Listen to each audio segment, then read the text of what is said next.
안녕하세요. 객체지향 프로그래밍 수업을 시작하겠습니다. 오늘은 그동안 배웠던 내용들을 한번 정리해 보는 시간으로 해보려고 합니다. 자, 먼저 오늘 볼 내용들은요. 동적 타이핑, 리스트, 그리고 함수, 예외 처리, 클래스, 인스턴스, 메서드의 종류들, 그리고 캡슐화가 무언가, 그리고 마지막으로 OP의 특성들을 좀 살펴보려고 해요. 다 기억나실까요? 자, 먼저 그 자료형과 관련한 동적 타이핑에 대해서 한번 얘기를 해보겠습니다. 변수에 값을 할당할 때 기본적으로 파이썬 언어에서는 데이터 타입을 미리 선언하지 않죠. 자바나 C 언어처럼 이렇게 뭐 int x는 5 이런 식으로 타입을 미리 선언하지 않아도 됩니다. 여기서 타입이라고 하면 앞에 이렇게 int형으로 적는 이런 부분들을 얘기합니다. 자, 그런데 그렇다 하더라도 이 파이썬의 그 자료형 자체가 선언되지 않거나 혹은 그런 구분이 없는 것은 아닙니다. 우리는 이것이 그 동적 타이핑에 의해서 실행 시점에 결정되는 데이터 타입이라고 하는데요. 대표적으로 파이썬이나 자바스크립트 같은 언어가 이렇습니다. 어, 코드에서 작성할 때 말고요. 실제로 실행되는 시점에서 타입이 결정되는 거죠. 그래서 선언이 추가적으로 해줄 필요가 없는 그런 방식이에요. 보통 C 언어나 자바 언어는 컴파일 시점, 즉 컴파일을 거친단 말이죠. 그래서 컴파일 시점에 타입을 선언하는 게 필수적입니다. 자바, 뭐 C, CPP 언어들이 있죠. 전통적인 우리 프로그래밍 언어라고 하는 것들은 정적 타이핑의 형태를 갖습니다. 하지만 파이썬은 동적 타이핑의 방식을 사용한다. 주의할 것은요, 동적 타이핑이라고 한다고 해서 이게 자료형이 없다는 말은 아닙니다. 타입은 있지만 선언을 생략해서 사용할 수 있다라는 것이죠. 그래서 우리는 이 타입이라는 함수를 통해서요, 해당 변수의 그 자료형이 무엇인지 확인할 수 있어요. 자, 우리가 타입을 사용할 때요, 오류가 발생하기도 하는데요. 문자열과 정수, 제일 많이 사용하는 데이터 타입이기도 하죠. 자, 이때 문자열과 정수 각각은 그냥 변환 없이 그대로 연산을 하는 것은 불가능합니다. 코드를 보자면요. num 언더바 string이라는 변수에 50이라는 지금 문자열을 담은 거죠. 이렇게 문자열을 넣고 나면 이 num 언더바 str이라는 이 변수는 이제 문자열을 담는 스트링 타입의 변수가 되어버립니다. 이런 스트링 타입의 변수에다 30을 더하려고 하면 그러면 타입 에러가 발생해요. 서로 타입이 맞지 않다는 거죠. 이때 우리가 이런 에러를 내지 않고 50이라는 문자열을 우리가 숫자, 그 생긴 모양 그대로의 숫자 값으로 얻고 싶다면 int형으로 형 변환을 해야 하죠. 형 변환을 한 후에 30을 더하면 문제가 되지 않습니다. 그러면 80이라는 정상적인 값을 얻을 수 있어요. 하지만 그냥 문자열에다 어떤 숫자든 무엇이든 간에 이렇게 숫자에 대해서 이렇게 연산을 취하게 되면 두 개의 데이터 타입이 서로 맞지 않아서요. 타입 에러가 발생하게 됩니다. 우리가 추가적으로 알아둬야 되는 것 기능 그 함수 중에 출력을 하는 거 말고 그러니까 사용자의 입력을 받아들이는 input이라는 함수가 있죠. 이 input을 통해서 뭐 나이도 입력받고요. 이름도 입력받습니다. 하지만 나이를 입력받는다고 해서 즉 사용자가 그 숫자로 거기에 뭐 20 혹은 100이라고 입력을 했다고 해서 그게 그 데이터가 숫자 그대로의 타입은 아니라는 겁니다. input이라는 함수는 항상 입력받는 값을 스트링 타입으로 반환을 하게 해요. 그러니까 나이를 입력을 받든 이름을 입력받든 데이터 타입 자체는 스트링 타입이라는 거죠. 그러면 그걸 우리가 age라는 일반적으로 우리가 여기에 숫자를 담으려고 하는 것 같죠.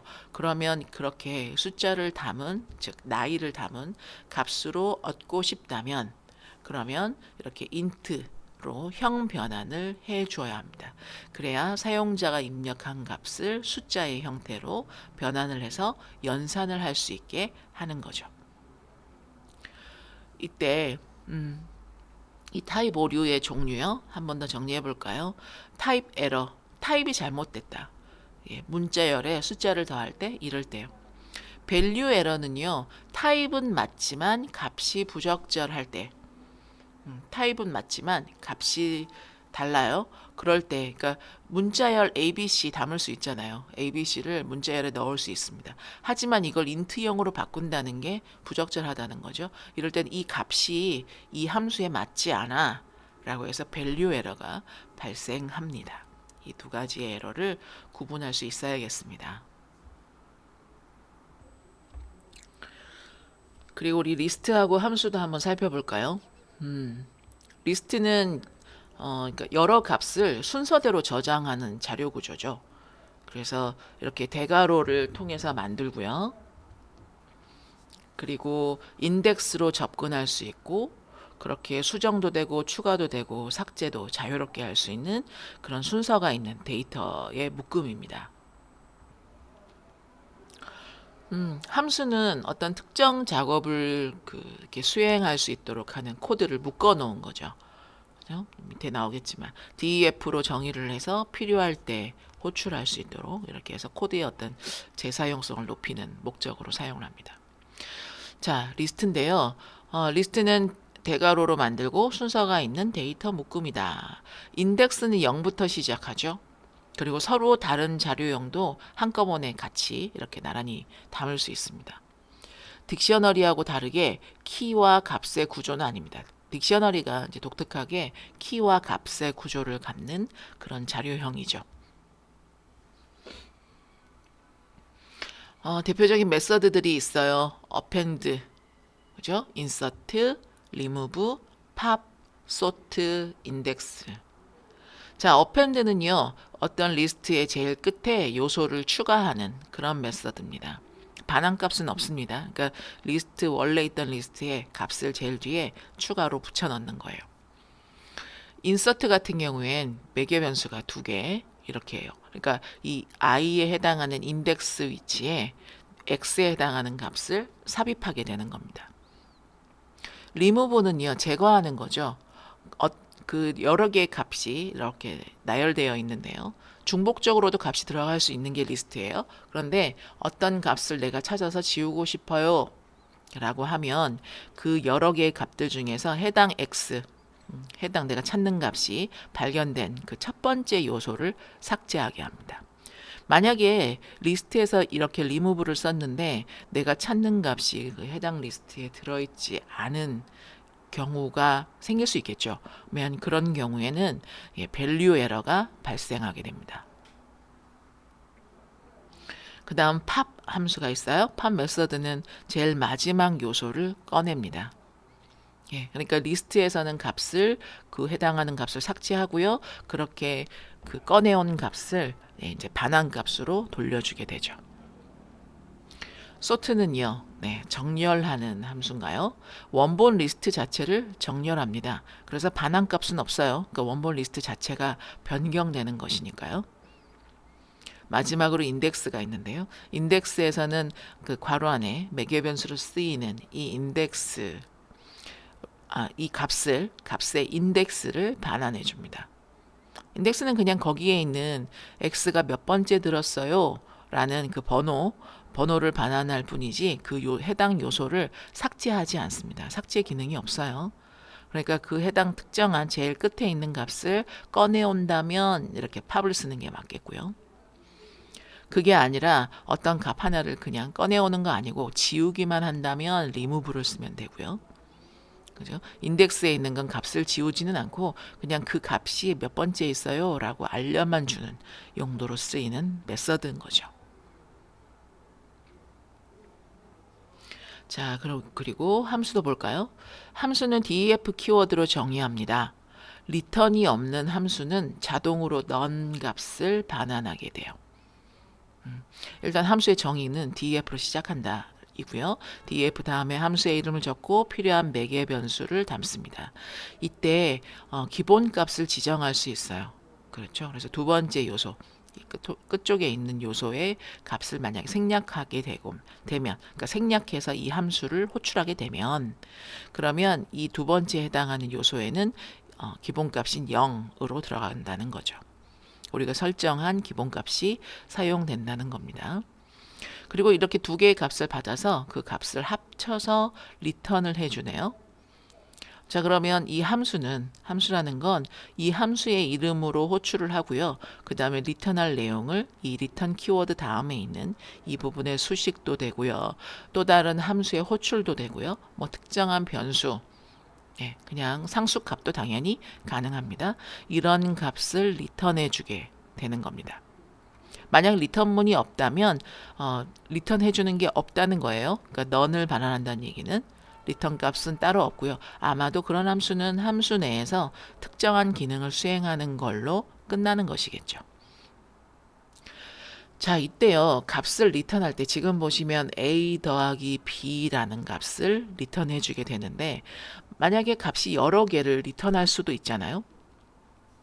그러니까 하나의 값만 있는 게 아니라 여러 개의 값이 들어있고 그 값에 어떤 특정한 수행을 해서 그렇게 수행된 여러 개의 값을 리턴하고 싶은데, 그렇다면 어떻게 하나? 그것도 가능하다.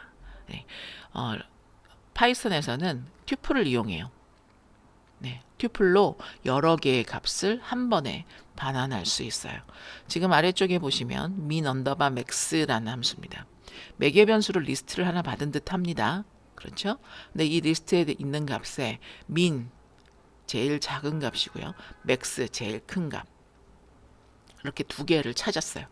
찾아서 그거를 콤마로 구분해서 이 두 개의 값을 모두 다 리턴하고 있습니다. 이때 리턴하는 두 개의 값은 서로 연산을 하거나 이렇게 해서 하나의 값으로 만들어진 게 아니라 두 개 각각의 값이란 말이죠. 그러면 이렇게 두 개의 값은요, 파이썬에선 함수에서 이렇게 값을 두 개 리턴하겠다, 혹은 세 개, 혹은 10개 다 가능합니다. 그런 경우에 이 두 개의 값을 각각 하나의 튜플로 반환을 해요. 그러면 받는 쪽에서는요, 자, 여기 아래쪽에 이렇게 호출했어요. min 언더바 max에 3, 1, 5라는 세 개의 값을 가지고 이제 호출을 한 거죠. 호출할 때는 이렇게 대괄호로 묶여 있는 리스트의 구조였습니다. 그러면 리스트를 전달했고요. 이렇게 전달된, 그래 볼까요? 리스트를 만들어서 리스트 형태로 전달을 했어요. 그럼 여기 리스트가 들어간 거고요. 이 리스트 중에서 min이라는 함수와 max라는 함수를 써서 제일 작은 값인 1과 제일 큰 값인 5를 검색해 낸 거죠. 그러면 이렇게 값이 지금 리턴할 값이 두 개인 거예요. 하나, 둘. 그럼 이 두 개의 값을 리턴해 줍니다. 어디로 리턴될까요? 그렇죠. 여기 맨 처음 호출됐던 요 영역으로 리턴이 일어나게 됩니다. 하지만 이때 돌아올 때 값은요, 1과 5 두 개고요. 이 두 개의 값은 나란히 여기에 튜플의 형태를 띄어서 여기에 전달이 됩니다. 그러면 이렇게 넘어온 값은요, 각각 순서대로 하나는 첫 번째 값, 그 다음에 두 번째 값은 high, 이렇게 각각 대입되게 되죠. 그러면 그 이후의 값은 여기에 그렇죠. 1, 그리고 뒤의 값의 하이에는 5가 각각 저장되게 됩니다.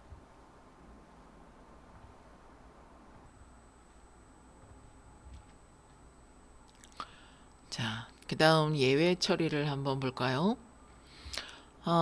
예외 처리는요, 그렇죠. 어떤 문제가, 오류가 발생하면 그 해당하는 오류를 이렇게 처리해주는 구조를 말합니다.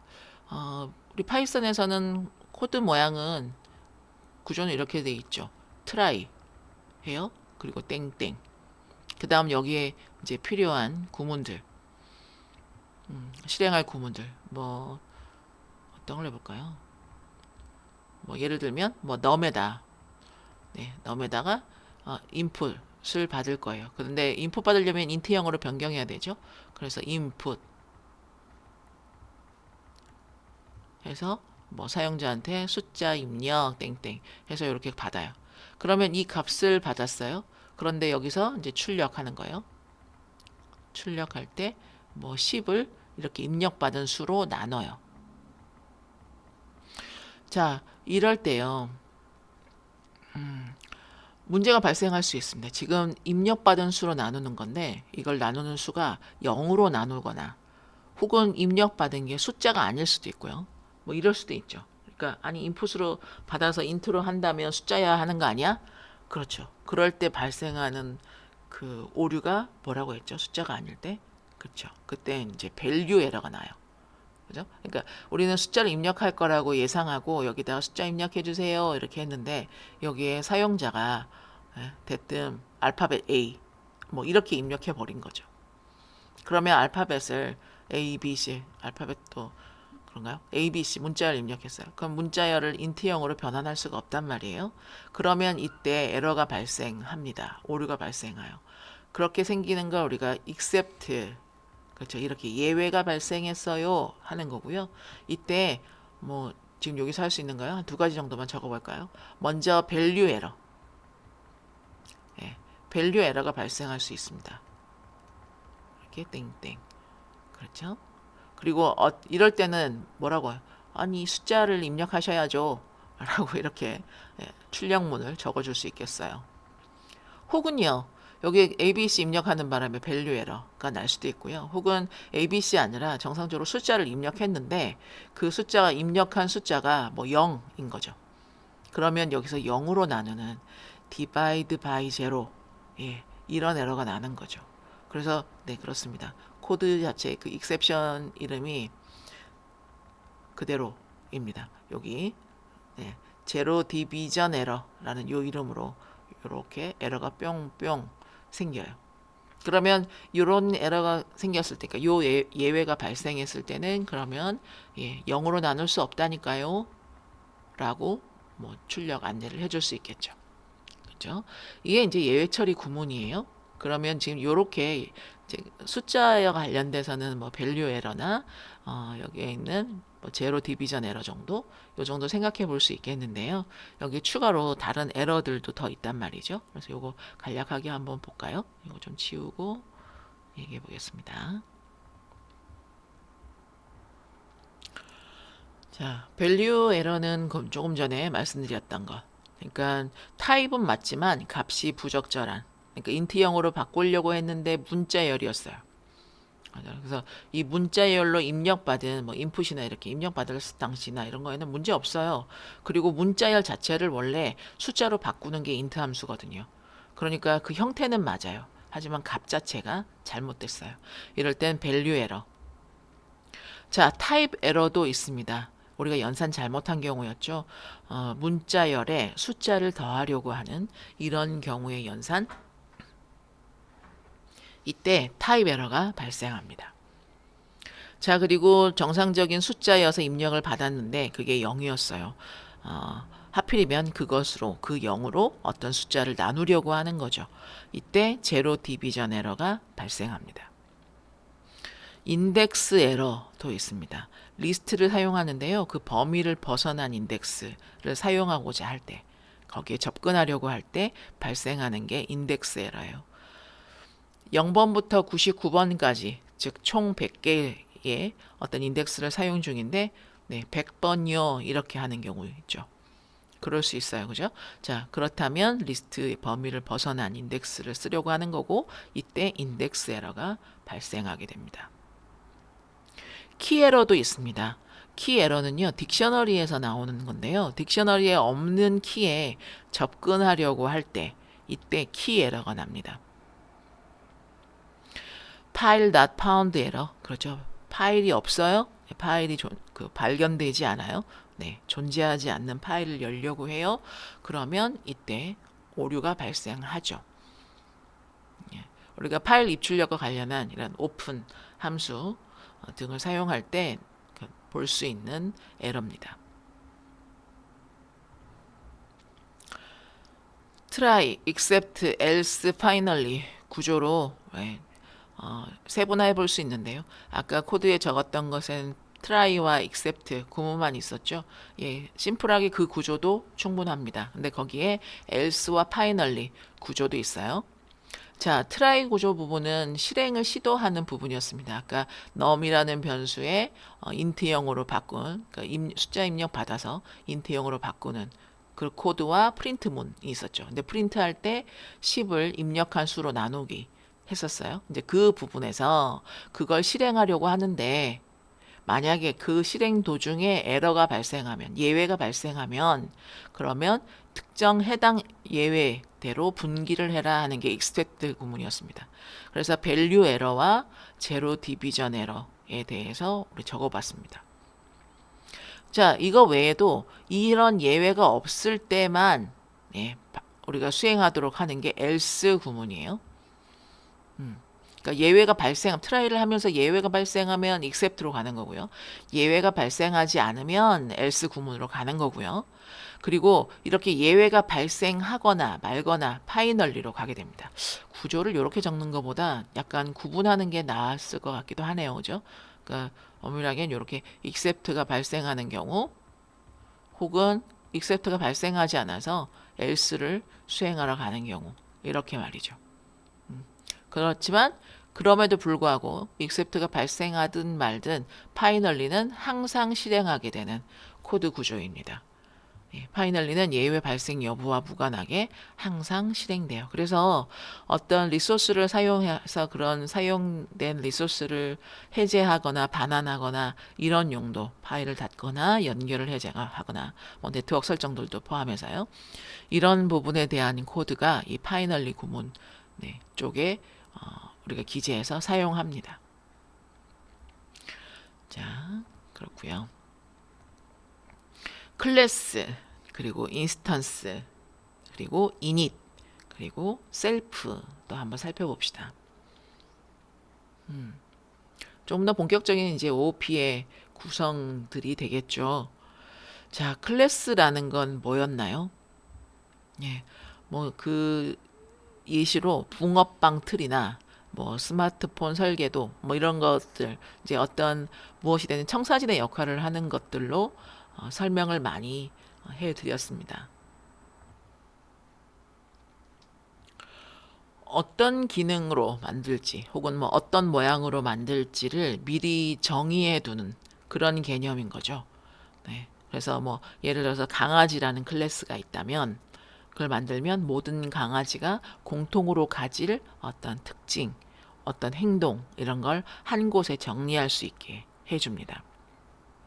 여기에는 뭐 스튜던트도 마찬가지죠. 학생이 가질 수 있는 공통적인 특징, 공통적인 행동 이런 거요. 뭐 이름, 학번, 뭐 성적, 뭐 학교 이름 이런 것들이 있다면 그러면 또 뭐 행동으로 공부한다, 등교한다, 잔다, 시험 친다 이런 것들을 정할 수 있겠어요.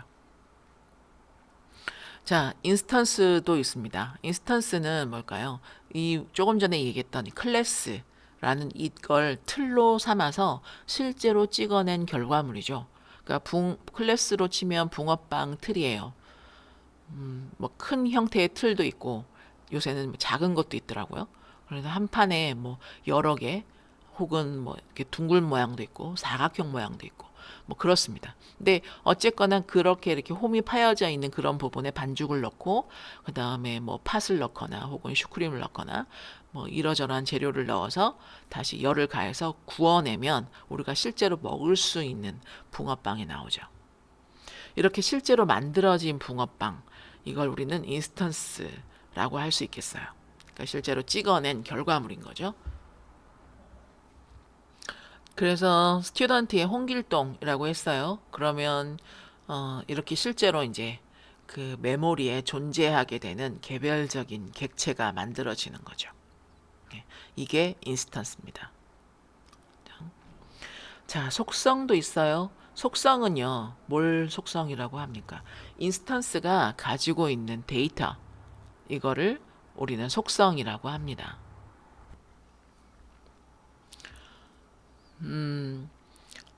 뭐 학생이라고 치면 이름, 뭐 그레이드, 뭐 이런 거죠. 그래서 뭐 self.name 뭐 홍길동, 그렇죠? 셀프.grade는 A 이런 식으로요. 어떤 인스턴스에 붙어 있는 그 변수라고 보면 되죠. 그리고 또 이런 내용은 인스턴스마다 값이 달라질 수 있어요. 자, 메서드도 있는데요. 메서드는 그 클래스 안에 정의된 함수를 메서드라고 하죠. 이 인스턴스가 할 수 있는 동작을 나타내는 거예요. 아까 뭐 강아지 얘기도 잠깐 했는데, 뭐 강아지가 짖거나 뭐 혹은 먹는 거 이런 것처럼요. 학생은 뭐 공부하거나 뭐 자거나 이런 것처럼요. 일반 함수랑 거의 같아요. 그런데 그 첫 번째 매개 변수로 셀프를 받아서 자기 자신의 그 속성에 접근할 수 있도록 합니다. 이게 클래스의 메서드가 되죠. 자, 생성자도 있어요. 생성자는 인스턴스가 만들어질 때요. 자동으로 호출되는 그런 특별한 메서드. 그렇죠. 그래서 언더바 두 개 던더를 쓴 init이라는 이름을 씁니다. 그죠? 그러면 만약 이제 홍길동이라는 학생을 이렇게 학생을 만들 때 그 홍길동이라는 이름 혹은 뭐 19세라는 나이 이런 걸 바로 넣어주고 싶다면 그 해당 생성자의 그 초기화 코드, 공장 초기 설정이라고 했는데 초기화 코드를 작성하면 됩니다.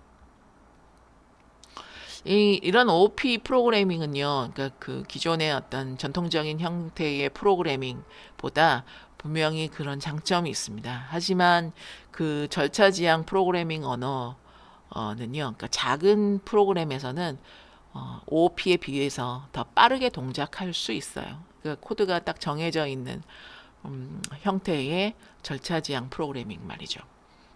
그래서 참고적으로 그렇습니다. 그래서 작은 프로그램에서는 절차지향보다 OOP 프로그래밍 방식이 더 느리게 동작할 수 있다는 건 알고 있어야겠습니다. 이닛 생성자 그리고 셀프에 대해서도 얘기를 좀 더 해봐야겠습니다. 자, 이닛 생성자요. 클래스로 우리가 인스턴스를 만드는 순간에 파이썬이 자동으로 호출을 해주는 그런 특별한 메서드죠. init 메서드는 생성자는요. 그러니까 우리가 직접 이걸 호출하진 않아요. init이라고 이렇게 호출하진 않지만 그 객체를 만들려고 할 때 지금 여기 코드가 있는데요. 뭐 독, 초코, 푸들 이런 식으로요. 그래서 클래스를 호출하는 것만으로도 바로 실행되게 됩니다. 주로 이런 인스턴스가 처음 만들어질 때 필요한 그 속성 값들을 세팅해 주는 용도로 사용을 해요. 그래서 뭐 붕어빵이었다면 여기 붕어빵을 찍을 때 여기다 팥을 넣을지 크림을 넣을지 이렇게 결정하는 것처럼요.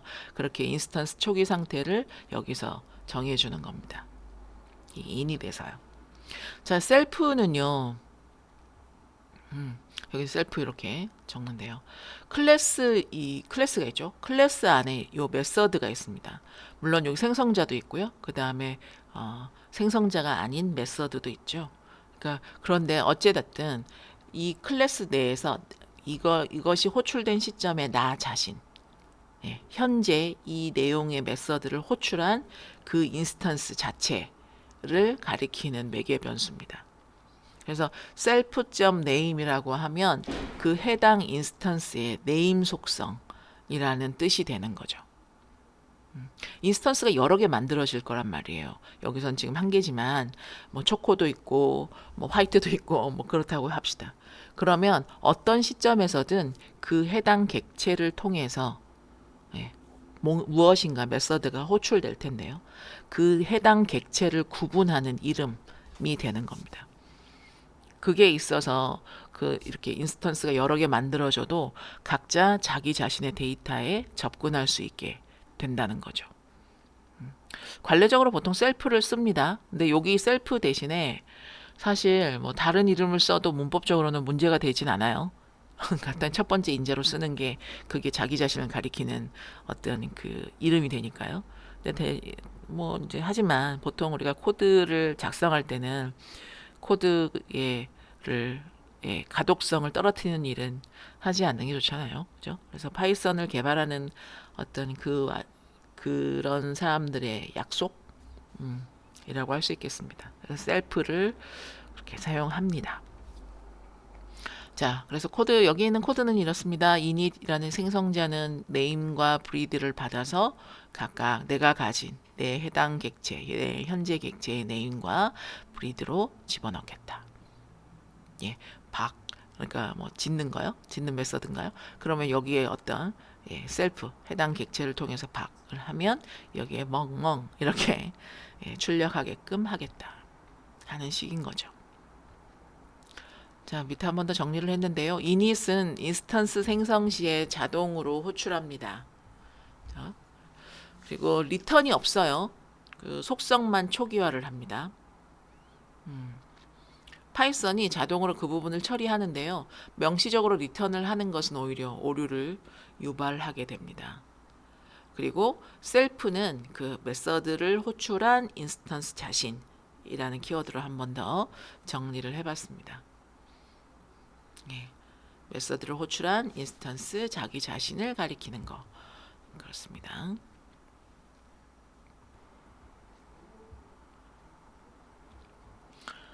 자, 우리 인스턴스 변수와 클래스 변수를 한번 구분을 해보겠습니다. 인스턴스 변수 선언 위치는 init 내부에 하고요. 그 다음에 해당 인스턴스에서만 공유를 할 수 있어요. 셀프를 이용해서 값을 새 값으로 수정할 수도 있습니다. 자, 그러니까 인스턴스 변수는 해당 각각의 여러 개 만들어지는 인스턴스가 있죠. 해당 어떤 특정한 클래스의 모양을 본따서 팥이 들어있는 붕어빵도 만들어지고요. 슈크림이 들어있는 붕어빵도 만들어졌어요. 야, 근데 뭐 팥이 들어있든 혹은 슈크림이 들어있든 각각의 인스턴스가 개별적으로 소유하는 변수가 인스턴스 변수입니다. 셀프 점 뭐 어떤 이름, 변수명 이런 형태로 생성자나 혹은 그 메서드 내에서 그렇죠? 메서드 내에서 정의를 하게 하죠. 그래서 인스턴스마다 서로 각각 다 다른 값을 가지게 되는 거예요. 그죠? 그래서 뭐 예를 들어서 강아지 클래스라고 하면 아까 초코, 그 다음에 또 초코도 있고 초코 송이 할까요? 송이 이렇게 초코도 있고 송이도 있어요. 그렇다면 셀프.name은 네임은 각각 한 이쪽 인스턴스는 초코고 저쪽 인스턴스는 송이 이렇게 각각 따로 저장되는 거죠. 그죠? 예. 한쪽의 인스턴스 변수 값을 바꾸더라도 해당 인스턴스에서만 공유하는 거예요. 그래서 다른 인스턴스에는 전혀 영향을 주지 않죠. 실제로 제일 많이 사용되는 변수의 형태겠습니다. 그러니까 우리가 그렇게 딱 해당하는 인스턴스별로 관리할 수 있으니까요. 또 이 인스턴스 변수는요. 그러니까 인스턴스가 사용되는 동안, 그러니까 인스턴스가 살아있는 동안만 유지되다가 사용이 끝나면, 즉 사라지면, 뭐 범위를 벗어나거나 이렇게 되면, 그러면 그때 같이 없어집니다. 자, 클래스 변수는 조금 다른데요. 자, 클래스 자체가 자체에 속하는 변수예요. 클래스 자체. 그러니까 붕어빵 틀에 속하는 변수라는 거죠. 그래서 모든 인스턴스가 공유해요. 메서드 밖에 혹은 어떤 그 클래스, 그러니까 메서드 밖에 여기에 서 사용을 합니다. 정의를 그렇게 합니다. 그러면 메서드 밖에 한다고요? 하지만 그건 클래스 내부죠. 클래스 안쪽에 정의하는 거예요. 그러니까 메서드 바깥 영역, 하지만 메서드하고는 상관없다는 얘기죠. 메서드 안에다가 선언하면 그렇죠. 그건 인스턴스 변수가 되겠어요. 자, 근데 메서드 밖에 해요. 그래서 해당 클래스 안쪽에 정의하고요. 클래스 점 변수명, 클래스 이름 점 변수 뭐 이렇게 접근하거나 혹은 여기도 셀프 점 변수명도 할 수 있어요. 이렇게 똑같이 인스턴스 변수처럼 그렇게 할 수는 있는데, 자, 일단 요거만 합시다. 자, 클래스명 변수 이렇게 접근하게 됩니다. 예를 들어서 이제 강아지 클래스에 우리가 뭐 그 스피시즈라고 하나 변수를 해가지고요, 뭐 포유류 이렇게 했단 말이에요. 그러면 모든 강아지 인스턴스가 다 같은 값을 공유하게 되는 거예요. 물론 상관이 있는 거니까요. 예. 그래서 주로 이제 모든 인스턴스가 공통으로 가져야 할 값, 혹은 뭐 해당 인스턴스가 몇 개, 이 해당 붕어빵 틀로 붕어빵이 몇 개 만들어졌나, 뭐 이렇게 몇 개 세는지 카운터 같은 용도로 활용을 합니다. 예. 그래서 이제 클래스 변수를 변경하게 되면 그 클래스로부터 파생된 모든 인스턴스에 다 영향을 줄 수 있어요. 그래서 모든 인스턴스가 공유한다는 얘기는 모든 인스턴스에 영향을 줄 수 있다는 말도 같죠. 자, 이때요. 클래스 변수를 변경할 때 반드시 클래스 명점 변수는 새 값을 사용하자라고 합니다. 클래스 명점 변수. 그러니까 셀프 말고요. 클래스명 이렇게요. 만약에 셀프점 변수는 새 값으로 이렇게 쓰게 되면 쉐도잉이 발생합니다. 클래스 변수를 변경할 때 주의할 사항인데요. 그죠? 클래스 변수를 바꾸고 싶을 때는 반드시 클래스 명점 변수는 새 값, 이런 형태로 써야 한다. 만약에 셀프점 변수로 쓸 수 있기 때문에 셀프점 변수는 새 값 이렇게 쓰잖아요. 그러면 겉보기에는 똑같죠.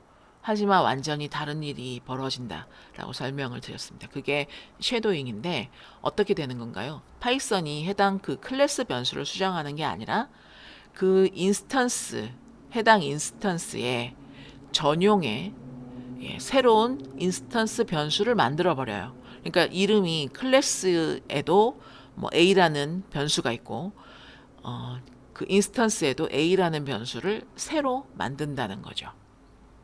그래서 왜 섀도잉이라고 하냐면 그 클래스 변수가 그 뒤에 새로 만들어진 인스턴스 변수에 가려지는 현상이 생긴다는 거예요. 예, 그렇게 되면 그 해당 인스턴스는 이렇게 썼던 인스턴스에는 자기만의 변수를 갖게 되고 원래 클래스 변수는 전혀 바뀌지 않은 채로 남아있게 되는 거죠. 그러면 그 남아있는 다른 인스턴스는 여전히 그 기존에 있던 그 클래스 변수를 보게 되는 거잖아요. 그리고 그 여기서 셀프로 썼던 그 해당 인스턴스에 대해서만 A라는 새로운 변수가 생겨서 의도치 않게 동작의 차이가 발생하게 되는 거죠. 예. 헷갈리기 쉬운 부분입니다. 그래서 클래스 변수를 이렇게 어떤 특정 그 공유 상태로 관리할 때는 항상 이렇게 클래스 명점 변수 이런 식으로 해서 접근하는 습관을 들이는 게 좋습니다. 자, 가변 기본값 함정 또 한번 살펴봅시다. 이건 이제 그 어떤 해당하는 객체의 내부를 직접 수정할 때 문제가 생기는 그런 부분인데요. 자, 코드를 한번 보시죠. 스튜던트 베드가 있어요. 클래스.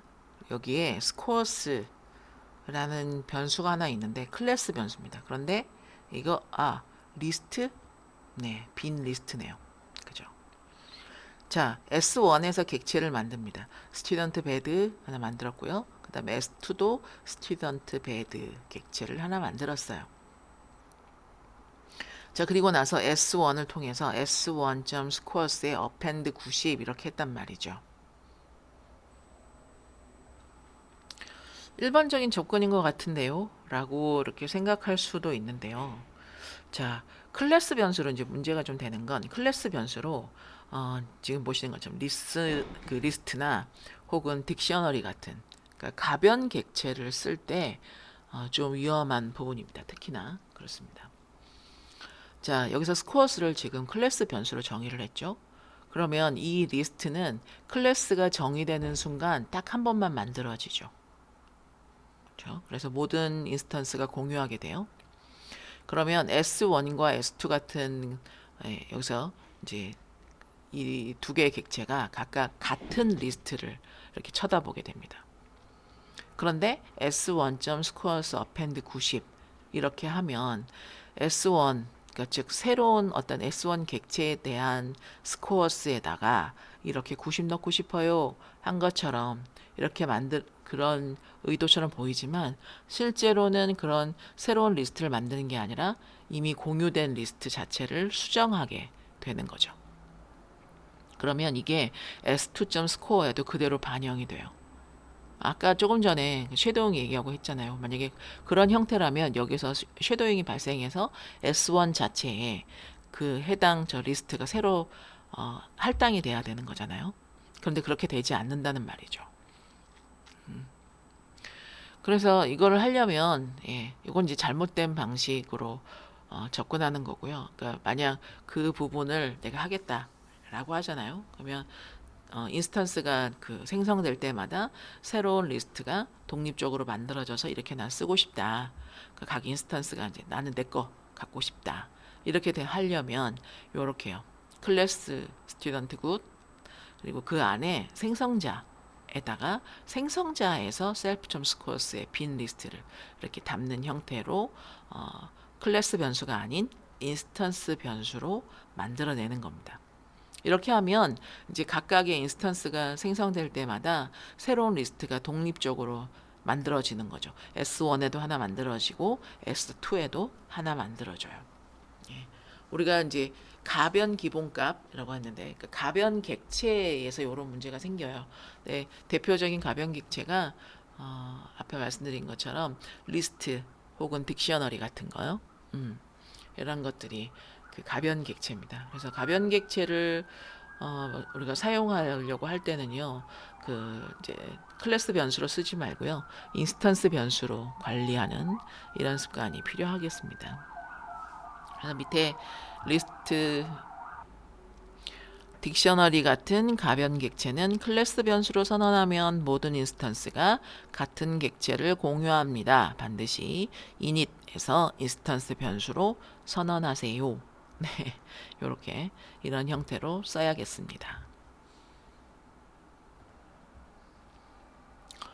메서드 세 가지의 종류를 비교해 보려고 하는데요. 자, 인스턴스 메서드가 있고요. 클래스 메서드가 있고 정적 메서드가 있습니다. 인스턴스 메서드에는 특별한 데코레이터가 없어요. 그렇죠? 그러니까 제일 가장 일반적인 메서드예요. 첫 번째 매개 변수로 셀프를 받아서 인스턴스 변수에 자유롭게 이제 접근할 수 있고 또 뭐 수정도 할 수 있고 그렇죠. 그래서 뭐 이제 특정 인스턴스의 데이터를 다루는 작업을 할 때는 거의 다 이 인스턴스 메서드에서 처리를 합니다. 자, 클래스 메서드는요. 데코레이터가 붙어요. 클래스 메서드라는 데코레이터를 붙이고 그 첫 번째 매개 변수로 CLS를 받아요.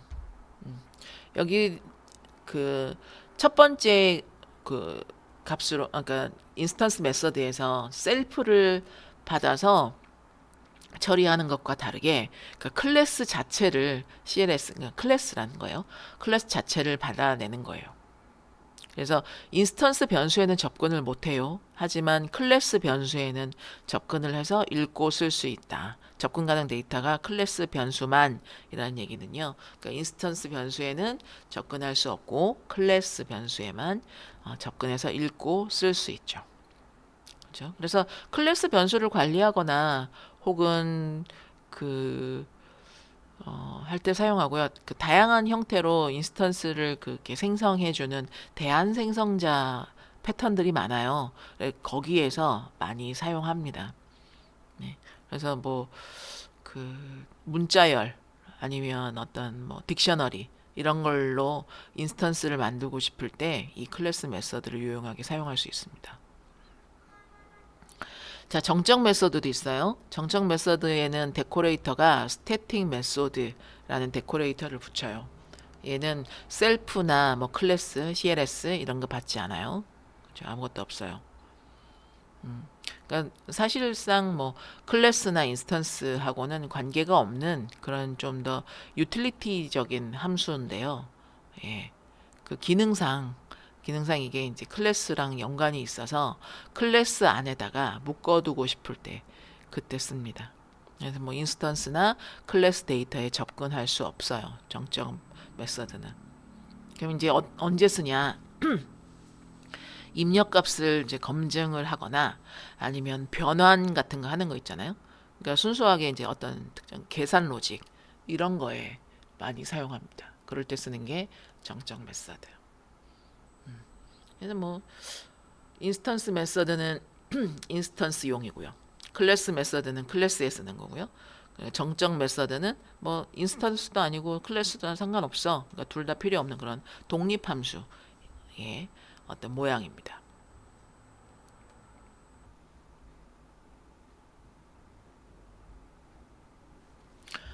자, 캡슐화 그리고 프로퍼티라는 데코레이터 그리고 섀도잉에 대해서 좀 얘기를 해보면요. 캡슐화는요, 네, 그렇죠. 그 어떤 객체에서 그 내부 데이터를 그러니까 외부에서 함부로 접근하지 못하도록 혹은 수정하지 못하도록 이렇게 보호하는 개념이에요. 파이썬에서는 그 변수 앞에다가 이렇게 언더스코어 붙여서 표현을 하죠. 언더스코어 변수 이렇게. 그러면 이제 외부에서 직접 건드리지 마세요. 라고 이렇게 물론 관례적으로 경고하는 겁니다. 이제 언더바 2개 하면 언더스코어 2개 하면 그러면 이제 그걸 제가 맹글링이라고 했나요? 그 맹글링이 적용돼요. 그래서 외부에서 직접 접근하는 걸 실질적으로 차단해 주는 거예요. 캡슐화를 잘 하잖아요. 그러면 이게 내부 구현을 이렇게 바꾸더라도 외부 코드에 전혀 영향을 주지 않아요. 또 그 잘못된 값이 들어오는 것 자체를 차단할 수 있죠. 그래서 데이터를 숨기고 어떤 메서드를 통해서만 접근하도록 하는 게 그 핵심입니다. 그래서 다시 보면 캡슐화란 데이터와 기능을 하나로 묶어서 외부에 직접 접근을 제한해서 데이터를 보호하는 그런 OOP 원칙. 정해진 메서드만을 통해서 접근하도록 강제하게 합니다. 캡슐화는 상속이나 어떤 확장의 개념이 아닙니다. 다양한 타입에서 다르게 동작하지도 않습니다. 오직 데이터를 보호하고 접근을 제한하는 게 그 핵심이에요.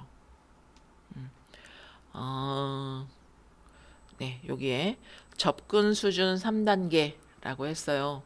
그래서 이제 퍼블릭 있고요, 프로텍티드 그리고 프라이빗 이렇게 얘기했는데요. 그러니까 언더바를 가지고 퍼블릭은 언더스코어가 없어요. 그래서 셀프.name처럼 네임처럼 이렇게 그래서 외부에서 자유롭게 접근하는 걸 다 허용해 주는 거죠. 프로텍티드는요, self.underbar_name 이렇게 해요. 언더스코어 한 개 씁니다.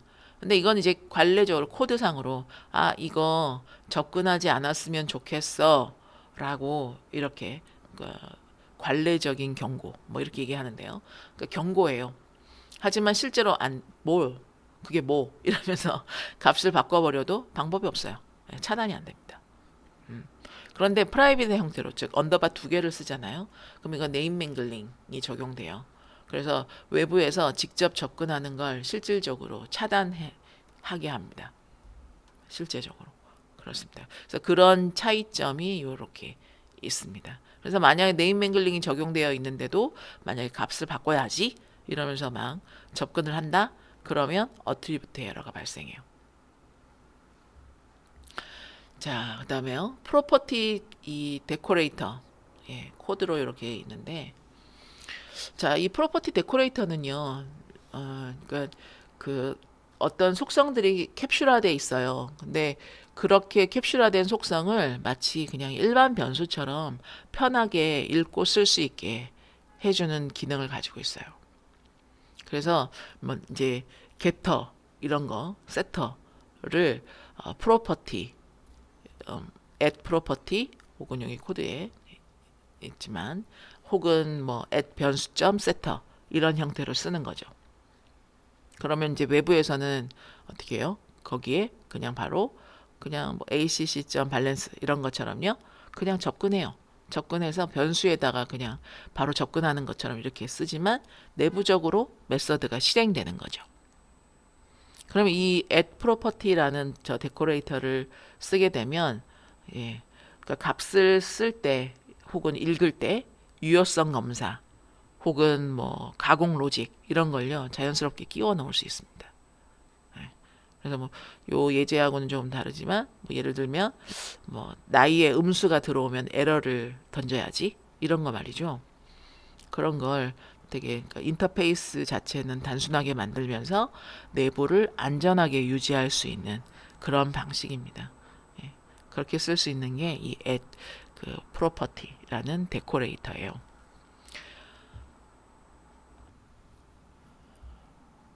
자, 그래서 이 코드를 보면요, add property라는 데코레이터를 사용하고 있죠. 그러니까 이걸 그 뱅크 어카운트가 일단은 기본적으로 여기에 밸런스라는 걸 외부에서 접근할 수 없는, 그죠? 외부에 접근할 수 없는 형태로 선언했어요. 그러니까 프라이빗으로. 그러면 이렇게 하면 외부에서 직접 접근을 막죠. 그죠? 네임 맹글링이 적용됩니다.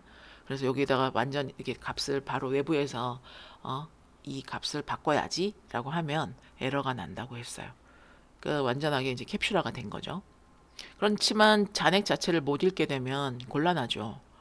그죠? 그래서 add property를 붙인 밸런스 메서드를 만듭니다.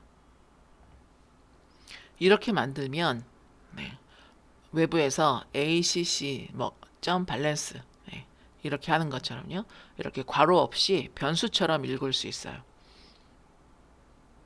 내부적으로는 메서드가 실행되는 거예요. 이 메서드가 해당 메서드가 실행됩니다. 하지만 외부에서는 그냥 이 속성에 바로 접근한 것처럼 이렇게 보이게 만드는 거예요. 그럼 또 쓰기는 어떻게 하나?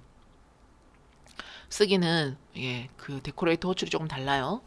정의가 여기서는 프로퍼티라고 하면 읽어올 수 있는데 balance.setter라고 따로 정의해 줍니다. 이렇게 하면 해당하는 값, 예를 들면 acc.balance에 5만 이렇게요. 일반 변수의 값을 대입하는 것처럼 문법을 쓰면 자동으로 요 해당 세터 부분 내 있는 요 메서드가 호출되게 됩니다. 그러면 여기 세터 안에 이제 여기 함수가 있으니까요. 여기 안에다가 이런 유효성 검사 같은 걸 집어넣을 수 있다는 거예요. 그러면 여기선 지금 어마운트가 음수이면 밸류 에러가 발생하게 돼요. 밸류 에러를 발생시켜서 잘못된 값이 저장되는 거를 원천적으로 차단할 수 있다는 거죠.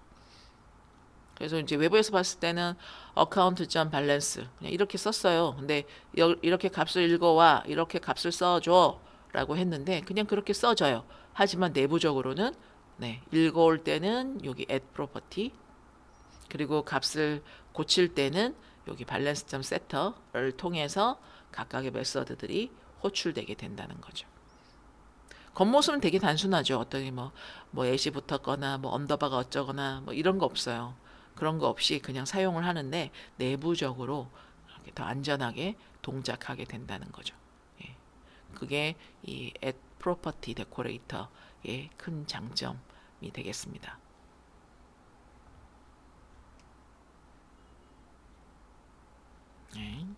그래서 add property 하면 getter 읽기가 되고 add 속성명.setter를 하면 쓰기가 허용되고요. setter가 없으면 그냥 읽기 전용이다.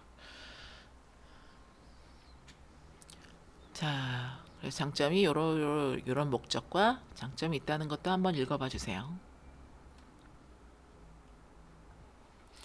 자, 쉐도잉이 코드로 나왔는데요. 쉐도잉은 위에서 한번 말씀드렸지만 그렇죠. 그러니까 클래스 변수랑 같은 이름으로 어떤 인스턴스에서 셀프점 변수 이걸 통해서 값을 쓰는 순간 그 클래스 변수를 수정하는 게 아니라 그렇죠. 그 인스턴스만의 어떤 새로운 변수가 하나 더 생겨버리는 그런 현상. 이걸 쉐도잉이라고 했습니다. 그러니까 이름이 같아서 그 이후에 그 해당 인스턴스를 통해서 그 변수 같은 이름 A에 접근하게 되면 클래스 변수 대신에 새로 생긴 인스턴스 변수가 먼저 검색이 돼요. 내부적으로 그래요. 그래서 그렇게 되면 클래스 변수에는 절대 그냥 접근할 수가 없죠. 가려지니까요. 그래서 그렇게 가려진다 해서 쉐도잉인 거예요. 그 내부적인 탐색 순서가 인스턴스를 먼저 찾고요. 그 다음에 클래스를 찾고요. 그 다음에 부모 클래스를 찾아요. 순서가 그렇게 정해져 있어요. 그래서 이런 쉐도잉도 발생하게 되는 거죠.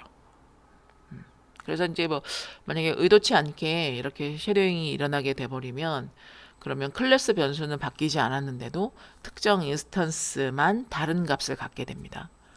같은 이름이어서 이렇게 가려져서 다른 애들은 다 100인데 나만 200이야.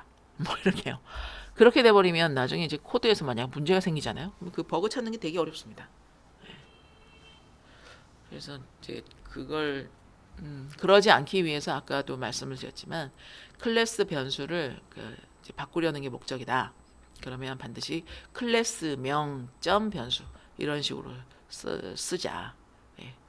이건 사용자가 주의를 요하는 수밖에 없는 문제죠. 예, 그 부분을 이렇게 코드로 작성을 해봤는데요. 처음에 여기 인터레스트 레이트의 0.02 이건 클래스 변수로 이제 정의됐어요. 그리고 나서 A1, A2는 요렇게 객체를 만들면서 처음 요 부분에서는 이제 같은 값을 공유한 거죠. 그죠? 그런데 뱅크 어카운트 인터레스트 레이트를 0.03으로 바꿨다. 그러니까 뱅크 어카운트가 클래스명이잖아요.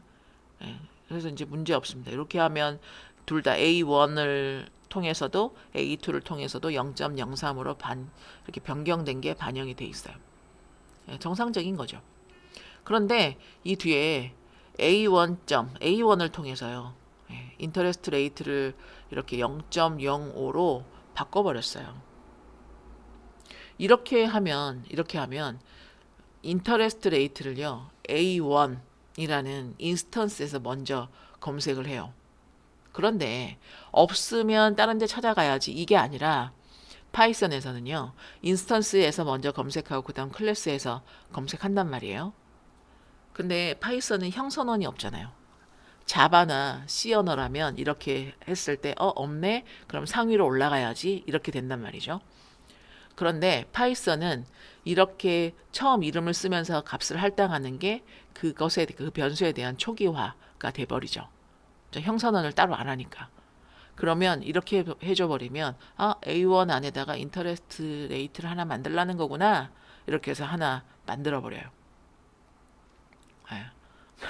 그렇게 하면서 거기다가 0.05를 할당해 줘 버리는 거죠.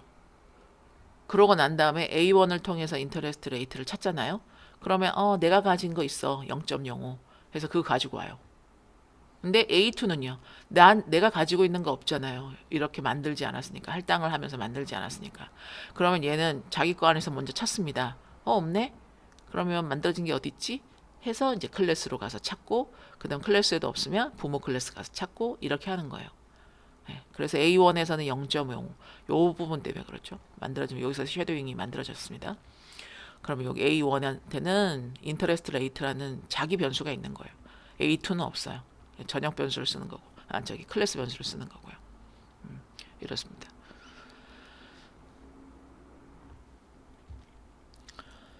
자, 마지막 토픽입니다. OOP의 4대 특성 한번 볼까요? 캡슐화가 있고요. 상속, 다형성, 그리고 추상화. 다형성이죠. 와, 추상화 이렇게 있어요.